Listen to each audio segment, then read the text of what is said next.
সেটি রস্কো বাউন্ড এটার মূল প্রভাব।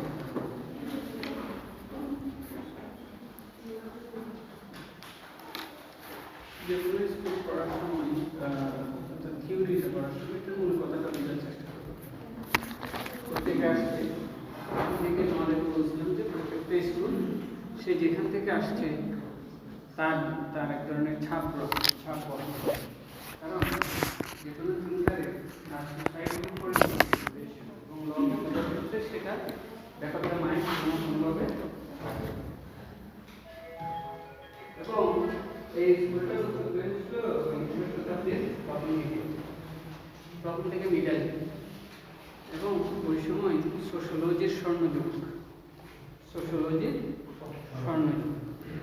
সোশ্যোলজি হচ্ছে study of man in society,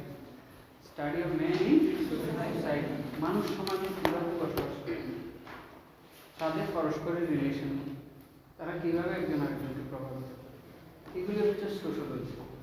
এগুলো হচ্ছে study of man in society. এই সোশ্যোলজি তোমার কয়েকশো শতক ধরে চললেও 20 শতাব্দীতে এটা স্বর্ণযুগের জন্য বলছি। আগের যুগে রিলিজিয়ানকে যেভাবে অত্যন্ত গুরুত্ব দেওয়া হতো, 20 শতাব্দীতে সোশ্যোলজিকে ওরকম গুরুত্ব দেওয়া হতো। সুতরাং ওই সময়ে যে সোশ্যোলজিক্যাল স্কুলের জন্ম হবে এটাই স্বাভাবিক, এবং এটা আমেরিকার মধ্যে একটা দেশের জন্ম হবে এটাও স্বাভাবিক। কারণ আমেরিকা অনেক ভাস্ট একটা দেশ, যেখানে অনেক ধরনের মানুষের বসবাস। যদিও এটা মূলত ইউরোপিয়ান ওয়েস্টার্ন ক্যাপিটালিস্ট কালচারকে রিপ্রেজেন্ট করে। হ্যাঁ, যদিও এটা ইউরোপিয়ান ওয়েস্টার্ন ক্যাপিটালিস্ট সোসাইটিকে রিপ্রেজেন্ট করে, কিন্তু এটার ল্যান্ড ইউরোপ মহাদেশ থেকে একটুখানি ছোট। এটা মূলত একটা মহাদেশ, এবং এটা যেহেতু বিভিন্ন জাতিগোষ্ঠীগুলোর জায়গাকে দখল করে গঠিত হয়েছিল। মেক্সিকানদের অর্ধেক দেশ একসময় দখল করে ফেলল, এর আগে আদিবাসীদের দেশ দখল করলো। তারপর ব্রিটিশ কলোনি যখন ছিল তখন তো একটু স্ট্রিপ, একটা নিউ জার্সি, ওদিকে একটুখানি জায়গা বলে আমেরিকা প্রথম ছিল 250 বছর আগে। এটা প্রথম, তারপরে তো বাকিগুলো দখল করে তারপর এবং রক্তের বন্যা বইয়ে দিয়েছে। বিশেষ করে ইন্ডিজিনাস যেগুলো কমিউনিটি আছে সেগুলো জায়গাগুলো যখন দখল করেছে, ওরা যুদ্ধ করেছে বাও অ্যান্ড অ্যারো দিয়ে, তীর দিয়ে, ধনুক দিয়ে, আর এদের ছিল অস্ত্র, গোলাবারুদ। তো যার জন্য ওরা টিকতে পারে। Bury my heart at the Wounded Knee, একটা বইয়ের শিরোনাম, bury my heart at the Wounded Knee. হ্যাঁ, তারপরে ওখানে আছে ট্রেল অফ টিয়ার্স, যেখান দিয়ে এগুলো সংগঠিত হয়েছে। তো এটা একটা indigenous BARI my heart at the Wounded নি নামক জায়গায় সেটার উপরে। তারপরে বললাম যে ট্রেল অফ টিয়ার্স, কান্নার পথ, ইত্যাদি ইত্যাদি বিভিন্ন রকম। এবং কতগুলো যে হলিউড মুভিতে এখন কিছু দেখানো হয়, এটা ক্যারিকেচার, ইন্ডিজিনাস পিপল থেকে ক্যারিকেচার হিসেবে যেমন দেখিয়েছে। তাই ওই যে একটা সিনেমা হয়তো অনেক বেশি আমরা দেখেছো, এটা অ্যাভাটার দেখেছো। এগুলো হচ্ছে যে অনেকটা হলিউড মুভিতে যেগুলো এনেছে সেগুলো অনেকটা কি ক্যারিকেচার, এবং যেহেতু অসভ্য হিসেবে দেখানো হচ্ছে, এবং সেখানে কিন্তু মূল ইয়াটা হচ্ছে। আচ্ছা, যাই হোক, আমরা চলে গেছিলাম এগুলোতে। আমরা বলছিলাম যে আমেরিকান সোসাইটিতে যে সোশ্যোলজিক্যাল স্কুল 20 শতাব্দীতে জন্ম হবে এটাই স্বাভাবিক। কারণ এখানে যেরকম বিভিন্ন রকমের কালচার এবং বিভিন্ন কালচারের মানুষ দিয়ে, এটা হচ্ছে যে একটা কি সোসাইটি, এটা হচ্ছে যে হাইব্রিড সোসাইটি অবশ্যই, এবং মূলত ইমিগ্রেন্টের দেশ, মূলত এটা অভিবাসীদের দেশ। সুতরাং সেখানে বিভিন্ন কালচারের এই যে কনফ্লিক্ট অফ ইন্টারেস্ট এখনো আমেরিকার ইলেকশনগুলোতে ব্ল্যাক ভোটার, মেক্সিকান ভোটার এবং ইমিগ্রেন্ট ভোটার। এবার তো ডিসাইসিভ মিশিগানে যে জয়টা হয়েছে ডোনাল্ড ট্রাম্পের, এটা এসেছে কাদের হাত ধরে? আরব আমেরিকানদের হাত। ওরা বলছে আমরা বাইডেনকে ভোট দিব না, কারণ সে প্যালেস্টাইনের গণহত্যা সমর্থক। প্যালেস্টাইনের গণহত্যার সমর্থক হওয়ার কারণে, এবং বাইডেন যেহেতু প্রশাসনে ছিল গত এতদিন ধরে, ডোনাল্ড ট্রাম্প ওদের কাছে অনেক খারাপ ব্যক্তি, যে বিশেষ করে ইমিগ্রেন্টদের, কারণ সেই ইমিগ্রেন্টদের বিরুদ্ধে সবচেয়ে বেশি কথা বলে। কিন্তু তারপরেও এবার তারা ভোট দিয়ে দিয়েছে কাকে? অর্থাৎ আমি বলছি যে এটা কনফ্লিক্ট অফ ইন্টারেস্টের দেশ, ঠিক আছে? সেখানে এই স্কুলটার জন্য কিন্তু আচ্ছা যাই হোক, কিন্তুগুলো বললে আমি তোমরা কনফিউজ হয়ে যাবা। এই সোশ্যোলজিক্যাল স্কুল আমরা পড়ছি কি? Sociological school. আরেকটা জিনিস আছে সোশ্যোলজি অফ ল, দুইটা ভিন্ন জিনিস। সোশ্যোলজি অফ ল, যেমন সোশ্যোলজি অফ ল যেমন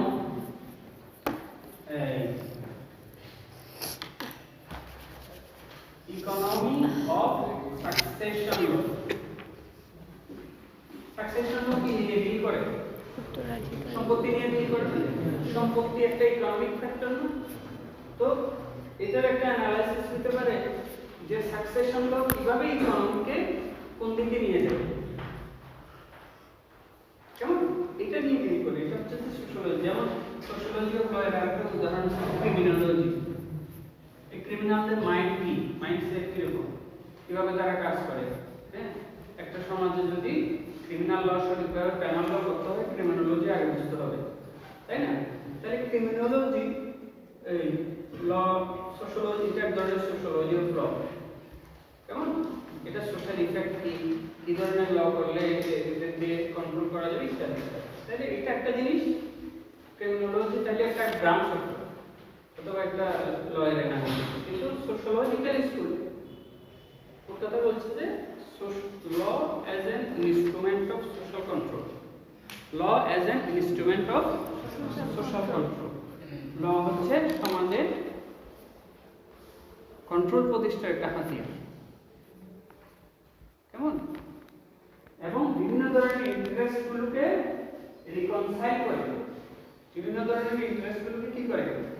রিকনসাইল করে সেগুলোতে এক ধরনের সমাধান, বিশেষ করে সোশ্যাল নিডগুলো কি, বিশেষ করে সোশ্যাল নিডগুলো কি সেটা স্টাডি করে।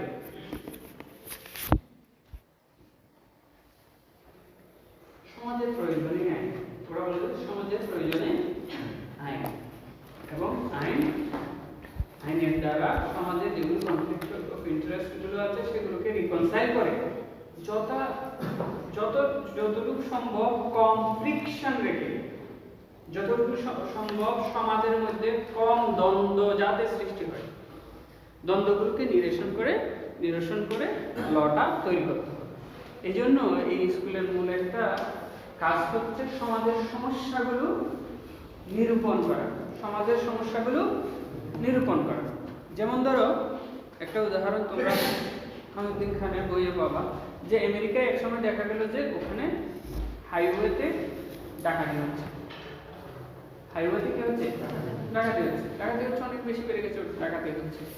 তখন তারা এটার কারণ ব্যাখ্যা করার চেষ্টা করলো, কারণ ফাইন্ডিং করার চেষ্টা করলো। তখন দেখলো যে বেকাররা এই কাজটা করছে। তখন এর ফলশ্রুতিতে তারা বেকার ভাতা চালু করলো। তারপর দেখা গেল রবারি কমে গেছে। এই যে ব্যাপারটা, এটার উপর সোশ্যোলজিক্যাল স্কুল গুরুত্ব দেয়। বুঝতে পেরেছো? এমনিতে তো ভাষা আমরা আগেও জানি যে সমাজের এক ধরনের রিফ্লেকশন আছে লতে, লর এক ধরনের রিফ্লেকশন আছে সমাজে, কিন্তু এদের মতো সিরিয়াসলি ওই স্কুলগুলো নেয়নি। আগে লকে কিভাবে দেখা হতো, ল কনসেপ্ট কি, বিশেষ করে অ্যানালিটিক্যাল স্কুল কি বলে। এবং তোমরা জানো যে এই আমেরিকান সোসাইটিটায় প্রথমে যেহেতু ইংল্যান্ড থেকে গিয়ে ওরা গড়ে উঠেছিল, সেজন্য কমন ল সিস্টেম ওখানে চালু ছিল। এবং এই কমন ল সিস্টেমের জুরিসপ্রুডেন্সিয়াল ভিত্তিটা হচ্ছে অ্যানালিটিক্যাল স্কুল, তাই না? এই যে অস্টিনের যে থিওরি, এটা এখান থেকে বাইরে পেয়ে আমেরিকা থেকে একটা স্কুল তৈরি হচ্ছে, সেটা হচ্ছে কি সোশ্যোলজিক্যাল স্কুল। সেখানে তারা কিন্তু ল ইন বুক এবং what law ought to be, আইন কি হওয়া উচিত সেখান থেকে বাইরে হয়ে আসলে সমাজে ল এর কাজটা কি এটা দেখতে চেষ্টা করে। লয়াররা কি দেখতে চেষ্টা করে? লয়াররা দেখতে চেষ্টা করে যে আইনটা সঠিক সোর্স থেকে এসেছে কিনা। ইতিপূর্বে আমরা দেখছি আইনটা সঠিক সোর্স থেকে এসেছে কিনা এবং সেটা কিভাবে আমরা ব্যাখ্যা করতে পারি, কনসেপ্টটা কি ইত্যাদি। এরা কনসেপ্ট থেকে বাইরে হয়ে গেছে। এবং অন্যান্য স্কুলগুলোতে আমরা দেখেছি যে ওরা অনেকটা ইনসুলারিটি, অনেকটা আইসোলেশন, লকে আলাদাভাবে চিন্তা করার চেষ্টা করছে এবং এটা সর্বোচ্চ পর্যায়ে দেখিয়েছে পিওর থিওরি। ও বলছে আমার লটা হতে হবে পিওর, আর কারোর সাথে আমার কোনো সম্পর্ক দরকার নেই, কোনো কিছু দরকার নেই, আমি সেলফ কন্টেন্ট একটা সিস্টেম। কিন্তু এরা কি বলছে? না, এরা বলছে সমাজের একটা গুরুত্বপূর্ণ এখানে ব্যাপার আছে, সমাজেই লকে নিয়ন্ত্রণ করবে, সমাজের প্রয়োজনেই আইন, সমাজকে স্টাডি করেই আইন করতে হবে। এবং এরা সোশ্যোলজিক্যাল যেগুলো রিসার্চ মেথডোলজি আছে সেগুলো এমপ্লয় করে, সেগুলো ব্যবহার করে কি ল সমাজের সমস্যাগুলো উদ্ঘাটন করার, আমরা এই পর্যন্ত সমাজের সমস্যা উদ্ঘাটন করার জন্য ফ্যাক্ট ফাইন্ডিং মিশন চালু করতে হবে এরকম কোন স্কুলে পূর্বে বলেছি? বলিনি। ওরা প্রথমবারের মতো বলছে যে ওই ল যেটা সমাজ কি চায় এটা বলতে পারে না, বা ল হওয়ার পরে এটা রিফ্লেকশন সমাজে কি হচ্ছে সেটা বলতে পারে না, বা সেটার ব্যাপারে ইন্টারেস্টেড না, ওই ল তো সমাজে কাজ করবে। সুতরাং তারা সোশ্যাল ইঞ্জিনিয়ারিং এর কথা বলছে। কিসের? সোশ্যাল ইঞ্জিনিয়ারিং এর কথা বলছে। এবং এই যে লয়ের বই, এই বইয়ে রাইটার বলছে এই স্কুলটা যতটা না সমাজের প্রয়োজনে আইন সৃষ্টির জন্য ব্যবহার করা হয়েছে, তার চেয়ে বেশি ব্যবহার করা হয়েছে যে ল এর ইফেক্ট সমাজে কি এটা বোঝার জন্য। এবং লকে একটা টেকনোলজি হিসেবে বেশি ব্যবহার করা হয়েছে। লকে একটা টেকনোলজি হিসেবে ব্যবহার করে সমাজকে পরিবর্তনের চেষ্টা করা হয়েছে। বুঝতে পেরেছেন? লকে মূলত ওরা টেকনোলজি হিসেবে দেখেছে। কেমন? আমরা তো আগে ইলেকশন ইঞ্জিনিয়ারিং এর কথা শুনেছি। ইলেকশন ইঞ্জিনিয়ারিং যেভাবে একটা ইলেকশন চালাইতে আমি কিন্তু এটাকে বলে ইলেকশন ইঞ্জিনিয়ারিং। কাকে কোথায় রাখলে আমি ইলেকশন জিতবো, এটা যেমন আছে একটা কনস্টিটিউয়েন্সি কিভাবে রিডিফাইন করলে আমি জিতবো। যেমন ধরো তোমার একটা কনস্টিটিউয়েন্সিতে 80% ভোট আছে, ফর এক্সাম্পল গত সরকার, ওদের কাছে সব ডাটা আছে যে 8000-তে তাদের ভোট কয় পার্সেন্ট? 80%। আর ফটিকছড়িতে তাদের ভোট 40%। বুঝা গেছে? তো এই 80% ভোট ও কি করবে? ও কি করলো? এমন ভাবে আঁকলো ওর ভোট যেদিক থেকে পড়ে এই 80% থেকে তোমার 30% ফটিকছড়িতে কনস্টিটিউয়েন্সি ভাগ করে ওইদিকে দিয়ে দিল। তার ফলে কি হলো? এখানে 60% আছে, ওখানে হয়ে গেছে 60%, ফর এক্সাম্পল। তাহলে ও নিশ্চিত জিততেছে। এটা হচ্ছে ইঞ্জিনিয়ারিং, এটা হচ্ছে ইলেকশন। এটাকে আমেরিকাতে জেরিমেন্ডারিং বলে। হ্যাঁ, এটা এরকম করতে পারে সরকার চাইলে কনস্টিটিউয়েন্সিগুলোকে ওই ভোটিং এর সিস্টেম করার জন্য রিডিফাইন করতে পারে, এটা ভালোর জন্য। কিন্তু সরকারগুলো সাধারণত এটা, যারা সরকার থাকে তারা কি করে, ডিফাইন করার সময় সব আগে ডাটা নিয়ে কোন দিকে কাটলে সুবিধা হবে, কোন দিকে দিলে ভোটগুলো আমি জিতবো, এটা করে থাকে।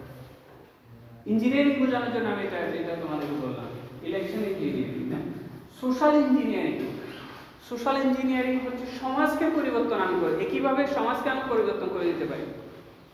যেমন দেখা যাচ্ছে যে মাদক আইন আমি এমনভাবে করেছি যেভাবে করলে যুবকরা মাদকের থেকে বিরত থাকছে না, তাইলে আমি আইনটা এমনভাবে করব যেভাবে করলে যুবকরা ওইটা থেকে ফিরে আসে। এটা হচ্ছে সমাজকে আমি ইঞ্জিনিয়ারিং করব। কি দিয়ে? ল দিয়ে। কি দিয়ে? এমনিতে তো তুমি বলতে পারো যে সবগুলো আইনই সোশ্যাল ইঞ্জিনিয়ারিং এর জন্য ব্যবহার করে। যেমন নারী ও শিশু নির্যাতন দমন আইন, এটা করা হয়েছে যাতে সমাজে ভায়োলেন্স না থাকে, তাই তো? এভাবে করে অনেকগুলো বিষয় আমরা বলতে পারি যে সমাজকে ইঞ্জিনিয়ারিং করার একটা বড় ধরনের প্রয়োজনীয়তা রয়েছে। বুঝা গেছে? তাহলে মোটা দাগে কথাগুলো কি, এখানে আমাদেরকে একটু মেনশন করতে হবে যে অন্যান্য স্কুল যেভাবে এক কথায় আমি ডিফাইন করে দিয়েছি, এটাতে সেটা সম্ভব হচ্ছে না। কারণ আমি মডেলই আছে দুইটা। কেউ কেউ বলছে সমাজের কনসেনসাসের ভিত্তিতে আইন, সমাজের মানুষগুলো যে ব্যাপারে কনসেনসাস আসে সেটা হচ্ছে আইন। পরবর্তীতে সমাজ বিজ্ঞানীরা বলেছে যে না, সমাজের মানুষদের কনসেনসাস কখনো আইন হতে পারে না, কারণ সমাজে সবসময় কনফ্লিক্ট থাকবে। সুতরাং কনফ্লিক্টগুলোকে রিকনসাইল করার মাধ্যমে যথাসম্ভব সমাজের কম ফ্রিকশন রাখা, এটাই হচ্ছে আইন। তাহলে দুইটা দুই রকম না? ওই যে যেমন তোমাদেরকে বলেছে হবস এবং লকের ওই কথাটা বলেছি না, হবস মনে করে পৃথিবীর সব মানুষ খারাপ, তাকে আইন দিয়ে ঠিক করতে হবে। আর লক বলেছে যে মানুষ এমনিতেই ভালো, মানুষ এমনিতেই ভালো, সুতরাং তাকে তার যে উইল আছে তার মাধ্যমে সে আইনটাকে তৈরি করে যে আমরা এই আইনগুলো করলে মনে হয় ভালো হবে। এরকম একটা অবস্থা। কনসেনসাস মডেল মনে করে যে মানুষ ভালোর ব্যাপারে সবসময় সমাজের প্রয়োজনের ব্যাপারে একমত হবে, সুতরাং এটা হচ্ছে ল। আর কনফ্লিক্ট থিওরিস্ট যারা আছে তারা মনে করে যে সমাজের মধ্যে দ্বন্দ্ব অবশ্যম্ভাবী, সেখানের মধ্যে সবচেয়ে দুইটাতেই প্রবলেম আছে। পরবর্তীতে দেখা যাবে যে দুইটাতেই প্রবলেম আছে। কনসেনসাস কিভাবে হলো ইত্যাদি ইত্যাদি বিভিন্ন প্রশ্ন যেমন আছে। কনফ্লিক্ট দিয়ে যে সব আইনের শুরু, এটাও আমরা প্রমাণ করতে পারি। সব আইন কিন্তু কনফ্লিক্ট দিয়ে শুরু নাও হইতে পারে। বুঝা গেছে? সুতরাং বিষয়গুলো আমাদেরকে মনে রাখতে হবে। ভালো দিক কি বলতো এই স্কুলের? ভালো দিক এটা হচ্ছে যে সমাজের প্রয়োজনীয়তাটাকে লয়ের সাথে সোসাইটির যে একটা সম্পর্ক আছে সেটা আমাদেরকে দিয়েছে, সেটা আমাদেরকে প্রথমবারের মতো বলেছে। তাই ল এন্ড সোসাইটি রিলেশনশিপটাকে, ল এন্ড সোসাইটি রিলেশনশিপটাকে তারা ল এন্ড সোসাইটি রিলেশনশিপটাকে তারা এবং তারা আইনের ব্যাপারে চিন্তা হোরাইজনটাকে বাড়িয়ে দিয়েছে। কিসের মাধ্যমে? they dispel the insularity. ল একা একা যথেষ্ট, এই জিনিসটা আমাদেরকে বলেছে যে ইনসুলারিটি মানে বিচ্ছিন্ন দ্বীপ, ল বিচ্ছিন্ন দ্বীপ নয়। কেমন? এই না বুঝতে প্রশ্ন করি,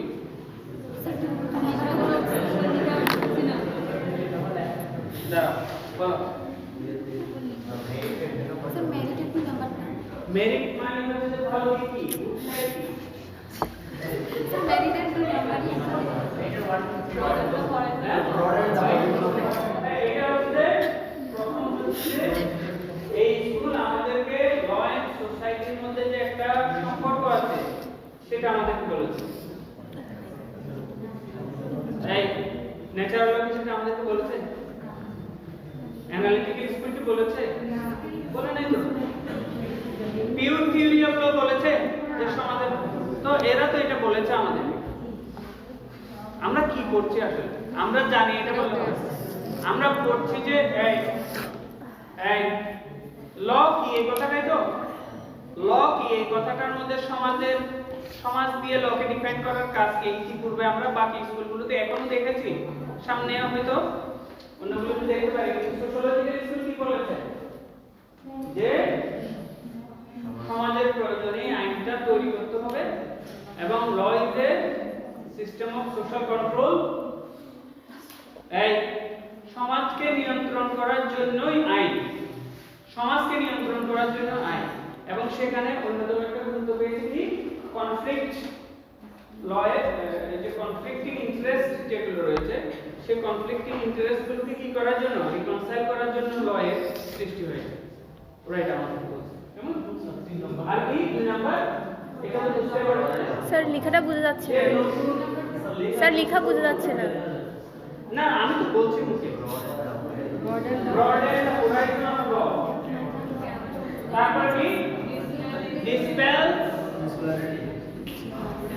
মানে ইতিপূর্বে আমরা কি জানতাম? ল নিজেই স্বয়ংসম্পূর্ণ, বা লকে তার সোর্স দিয়ে বিচার করা যায়। কেমন? এখন আমরা বলছি কি লকে এটার ইন্টারকানেকশন দিয়ে বুঝতে হবে। কথা বলছো কি জন্য? প্রশ্ন থাকলে করবে, না হলে একটু খেয়াল করো। কেমন? আর কি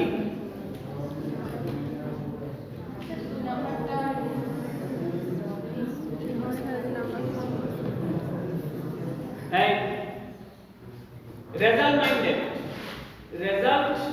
মাইন্ডেড, ডাটা মাইন্ডেড, তাই না?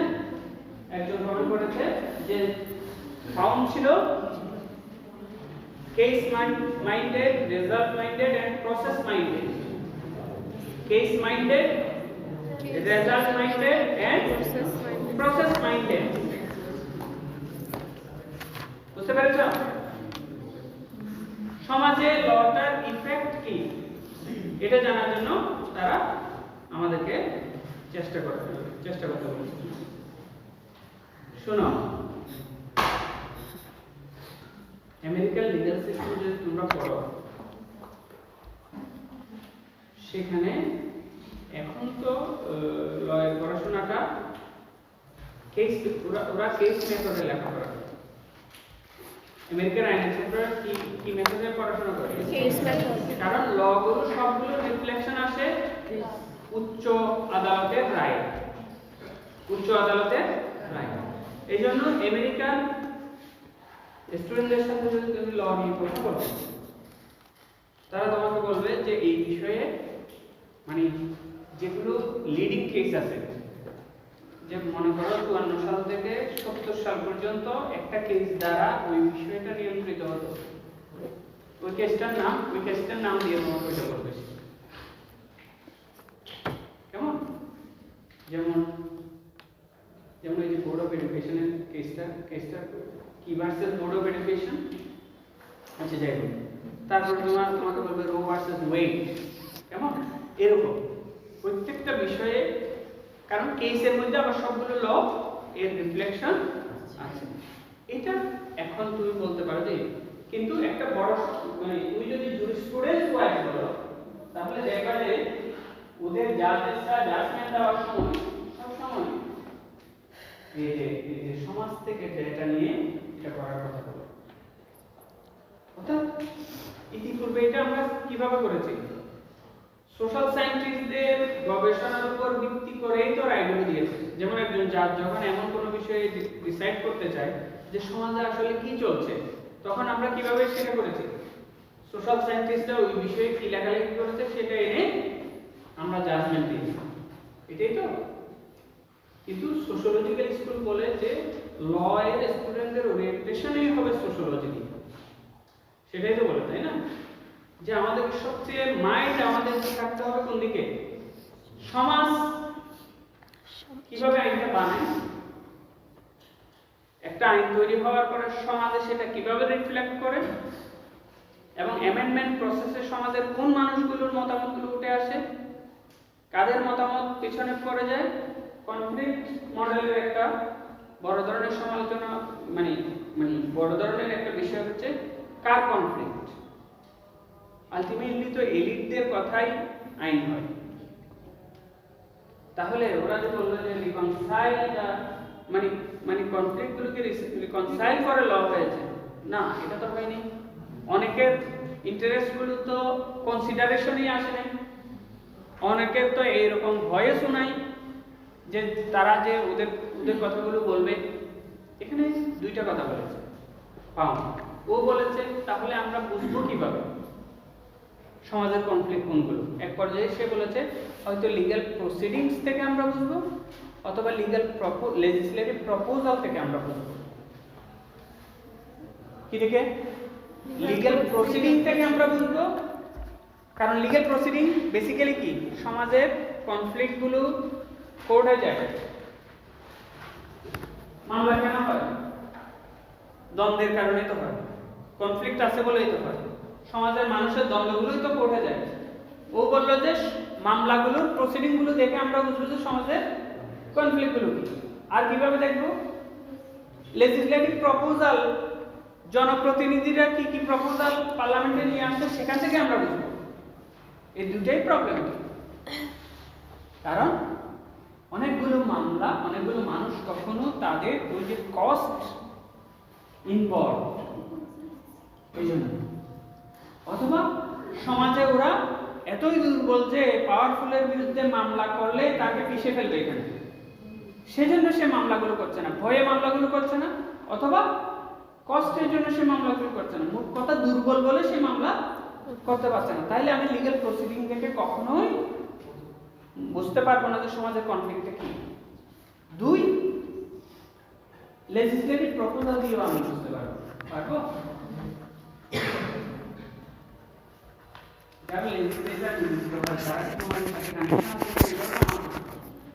কতটুকু কানেকশন আছে, তার ওরিয়েন্টেশনটা কি, সে কি চায়, সে কোন ক্লাসের অন্তর্ভুক্ত, এই জিনিসগুলো কাজ করে না। তো এই জিনিসগুলো যদি কাজ করে থাকে তাহলে লেজিসলেটিভ প্রপোজাল দিয়ে যে আমি সমাজকে বুঝতে চাই, এটা কি সম্ভব? সম্ভব।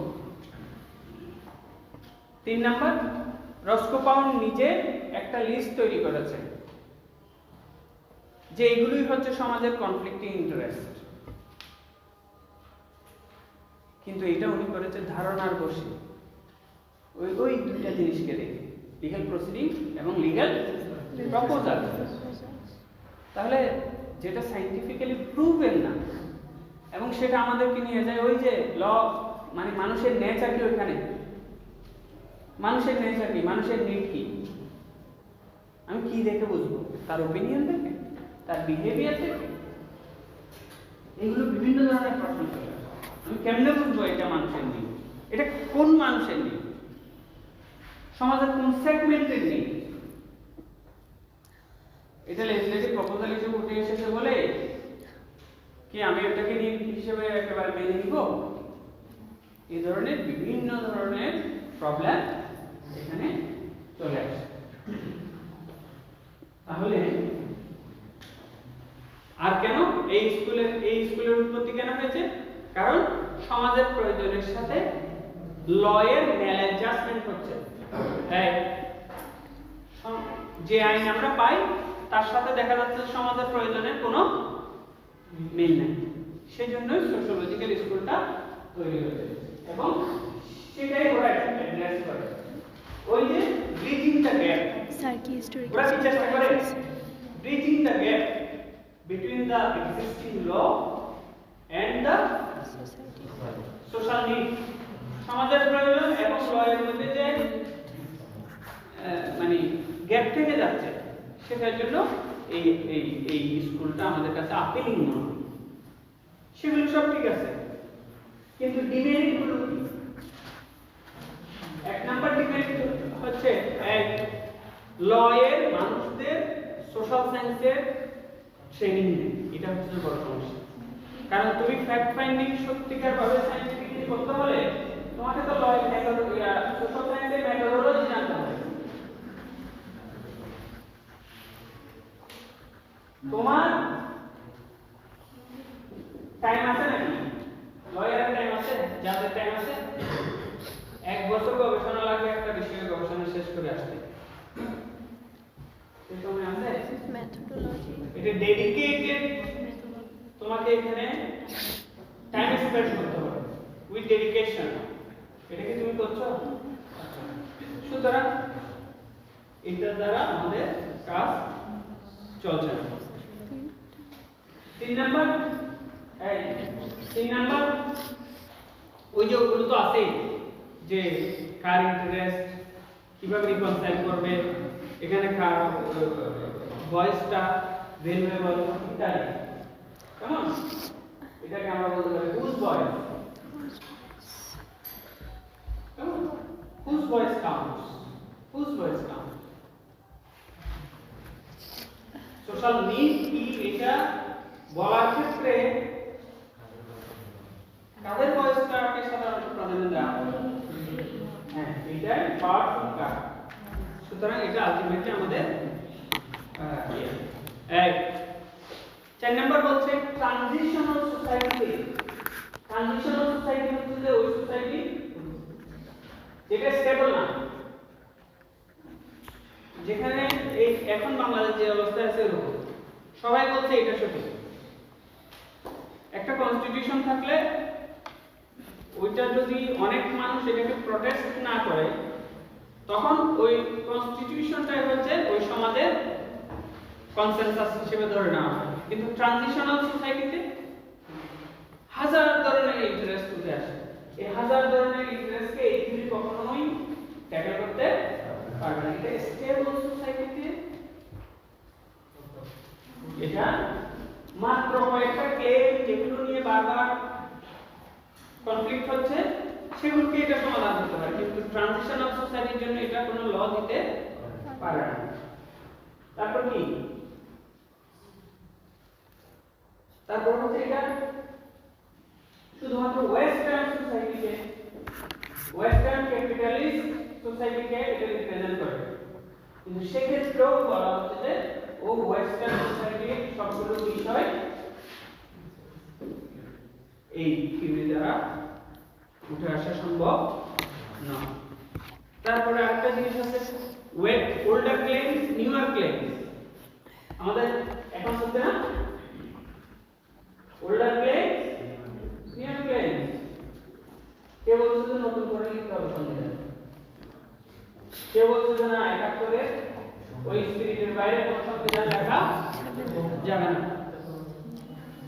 আর কেউ বলছে যে ভোট নাও, তাহলে ওরা বলছে যে এই ওরা বলছে যে ভোট তো হয়ে গেছে, কেউ বলছে না ভোট হয়নি।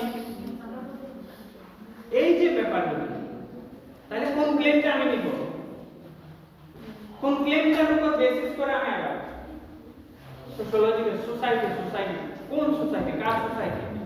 কোনটার ক্লেম আরেকটা কি ক্লেম? এরা বলছে একজন বলছে যে 18 বছর থেকে কয় বছর করা হয়েছে ভোটার এজ 17 বছর করা হয়েছে। এটার একটা মোটিভ হিসেবে একজন বলছে যে এটা করা হয়েছে যাতে আন্দোলন যেহেতু ইয়াংরা করেছে এটা কমাই দিলে সব ওদেরকে ভোট দিয়ে দিবে। আরেকজন বলছে যে এটা ভুল, এটা ভুল, সবাই আন্দোলন করেছে কিন্তু এই 17 বছরে দেখা যাবে যে 80% অন্যদিকে ভোট দিচ্ছে, 90% অন্যদিকে ভোট দিচ্ছে। এই যে ব্যাপারগুলো এগুলো সোশ্যালজিক্যাল, এই মানুষের এই সোশ্যালজিক্যাল স্কুল প্রথম দিকে ট্রাই করেছিল সমাজ কিভাবে চিন্তা করে মনস্তত্ত্ব দিয়ে, কি দিয়ে, সাইকোলজি, কিন্তু দেখা গেছে যে সাইকোলজি দিয়ে সম্ভব হচ্ছে না, কারণ সাইকোলজিস্টরাই একমত হতে পারে নাই যে কোন মেথডের সাইকোলজিটা আমি বুঝবো। তারপর ওরা গেছে এম্পিরিক্যাল, এম্পিরিক্যাল মানে কি, গবেষণা করে ফার্স্ট হ্যান্ড ডাটা ইনফরমেশন, সেখানেও সমস্যা, বুঝে গেছে? সব দিক দিয়ে দেখা গেছে যে তবে সব স্কুলের ওই প্রথম দিকে বলেছি যে সব স্কুলের কিছু মেরিট আছে। এই সোশ্যালজিক্যাল স্কুলের মেরিট একেবারে লাস্টিং মেরিট হচ্ছে লয়ারদের মনকে সমাজমুখী করেছে, অর্থাৎ আলটিমেটলি সমাজ থেকেই মানে সমাজের রিফ্লেকশন করতে হবে, কিন্তু ওই যে সিস্টেমেটিক স্টাডি আমরা করি না কখনো, সেটার জন্য আসলে সমাজ কি চায় সেটার ব্যাপারে আমরা অ্যাজাম্পশনের উপর দিই, সেটা মানে ডিপেন্ড করি। বুঝা গেছে?